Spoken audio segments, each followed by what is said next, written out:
born this way? A question that I've heard since I was a little kid. What happened to your hand? My answer ultimately ended up being, I was born this way. Had a lot of creative answers that came in between there, but ultimately, I was born this way. You see, I was born missing my right hand, and I never wanted to make a big deal about that. I still don't. I know that there's a lot of people out there facing a lot more daunting challenges than I have faced. But being born this way, I knew what it was like to be different. I knew what it was like to be on the outside looking in. That's my first day of kindergarten, by the way, speaking of being nervous. Being born this way, I knew what it was like to be different. I knew what it was like to be on the outside looking in and wanting to prove yourself. And my parents used to say to me when I was a kid, Jim, what's been taken away once will be given back twice. You have to believe that. What's been taken away once will be given back twice. More has been given to you than was ever taken away. And I think they were trying to encourage the positive in my brother and I's life. I think they were trying to encourage us to see the blessings. And one of those blessings in my life growing up, and you may not hear this sentence again too often, I come from the great town of Flint, Michigan. Vehicle City. Anybody heard of Flint recently? And I don't mean to make light. I'm awful sorry to see what's going on back there with the drinking water and all the problems. And I have some good friends who are affected deeply by what's going on. But growing up in Flint, Michigan, it was a fantastic place to grow up. It was a blessing. It was a tough town. It has always been a tough town. Hit hard by unemployment and crime and drugs. And there were a lot of ways on the streets of Flint, Michigan to get yourself in trouble. But what was great about my hometown, what was great about Flint, Michigan, was the people. Parents, coaches, teachers, friends, teammates, people who recognized the trouble that was inherent in that city, and people who tried to offer alternatives. They used to open the gyms up at night in Flint, Michigan, so that the kids had somewhere else to go besides the streets. And because they opened those gyms up at night, and we had great games of basketball and dodgeball and volleyball, we ended up having a lot of great athletes in Flint, Michigan. And for a kid who felt a little bit on the outside looking in, who wanted to prove himself, who wanted to be a part of something, those athletes were my heroes. The teams that they played on were what I aspired to.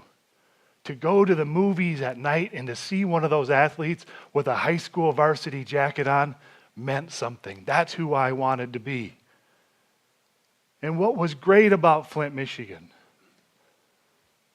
was those coaches and those teachers who allowed me to get into the game, who provided the opportunity for me to play because I couldn't play the game like everybody else did. I had to do things just a little bit differently.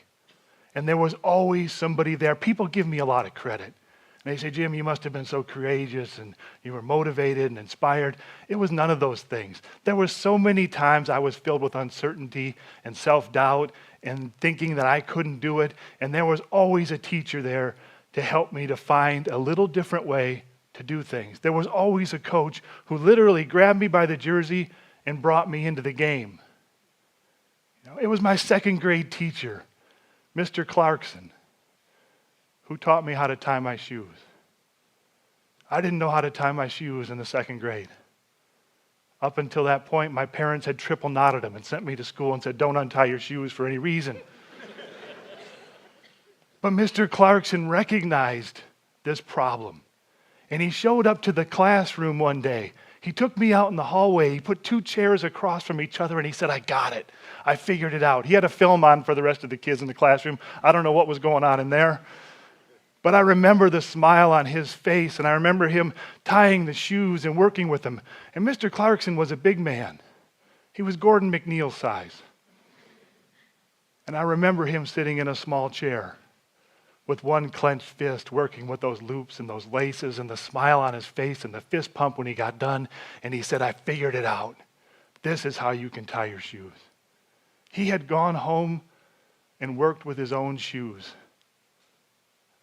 Imagine that generosity and that spirit. I know I'm wearing loafers tonight. Has nothing to do with Mr. Clarkson's ability to tie shoes. It was the same way all the way down the line. There was always somebody there to encourage me. My high school, I played a quarterback in high school. If we have any coaches here, I'd never played football before.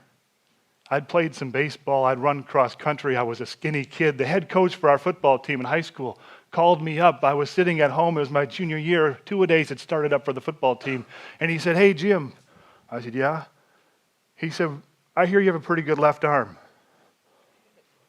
"Yeah." He said, "Get down here. You're playing football this year." I said, "Hey, Coach, I've never played football before." He said, "Get down here. You're playing." Now, he was going to be my history teacher that fall, so I knew I better get my butt down there to that practice. I went to the equipment room, and they gave me a helmet and pads and shoulder pads. I didn't know how to put any of that stuff on. I walked on that practice field. Everybody seemed to know where they were going and what they were doing. And I'll never forget the generosity of those coaches that day and for the next few weeks going forward. They all took time out of that practice to figure out how it could be that I could take the snap, how I could get the football from the center. If I just used my right forearm as a hand, if I dipped down a little bit lower, I could get the ball, right? And to make the handoff to the running back to my left, I couldn't hold the ball like this, right? So what if I just grabbed the football, grabbed the very end of it, held it like this? We could make the exchange without causing a fumble. Those small adjustments, that little different way of looking at things allowed me into the game. Baseball was the same way. What I took away from my playing days, what I took away from my experiences of growing up a little bit different, of playing in the major leagues, of playing in great cities like New York City and Chicago and Anaheim, even Milwaukee. What I learned is that challenge is ever present. That challenge keeps coming at you. On the field, off the field, during your career, after your career. And challenge comes in many different forms. Each and every one of us has faced challenge and will continue to face challenge. And it comes in many different forms and disguises, right? Challenge can come with great success and higher expectations. And challenge can come with great difficulty and disappointment. Everybody here at Sage Hill knows a lot about challenge. Athletically, facing St. Margaret's in a CIF championship game, facing Crean in a conference championship game. I always hated Crean. Academically, right? The challenge for great grades and board scores and what college will I ultimately end up in. Challenge comes from well-meaning parents and teachers. It can come internally with that pressure we put on ourselves, that uncertainty and that self-doubt. But big picture, what if we can come to look at challenge a little bit differently? What if we could begin to look at challenge as an opportunity, as a chance to prove ourselves, as a chance to reveal inner strength? One of my favorite books that I ever read, and I'm proud of being a baseball player who's read a book, was a book called All the Pretty Horses. Has anybody ever read this book, All the Pretty Horses? You may know. It's a funny title. It was written by my favorite author, Cormac McCarthy. I still don't understand the title. Maybe there's an English professor here who could explain it to me.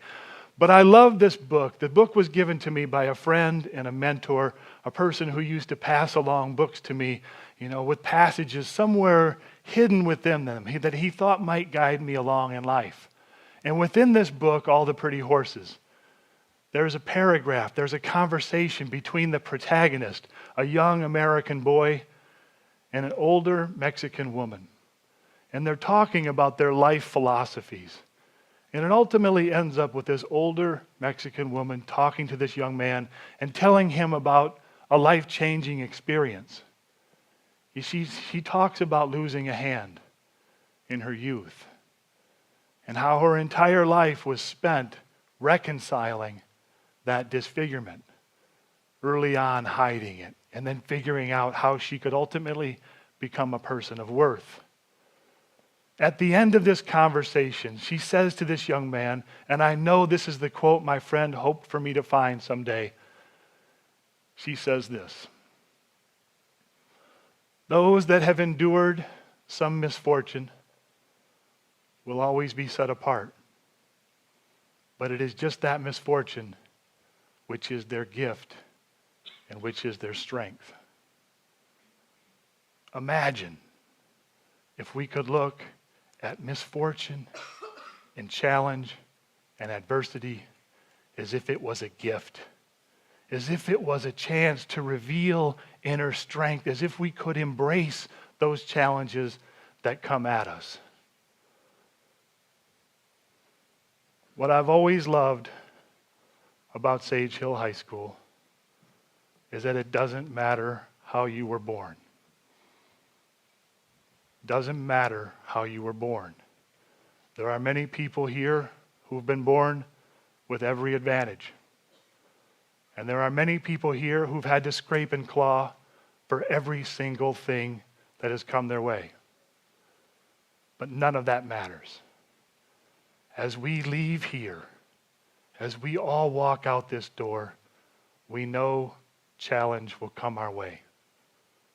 But if we've learned anything, if my hometown, I hope if they've learned anything, I hope they can draw on that grittiness, that toughness, that deep-seated belief that there is a solution. As we walk out these doors into 2016, I hope you all know that nothing can stop you. If you can be tough, if you can be creative, if you can believe in who you are and what you can do, nothing in this world can hold you back. Big picture, there are so many great things that are possible in this world. And each and every one of them are within your reach. And it doesn't matter how you were born. Thank you all for a great night. I appreciate being here.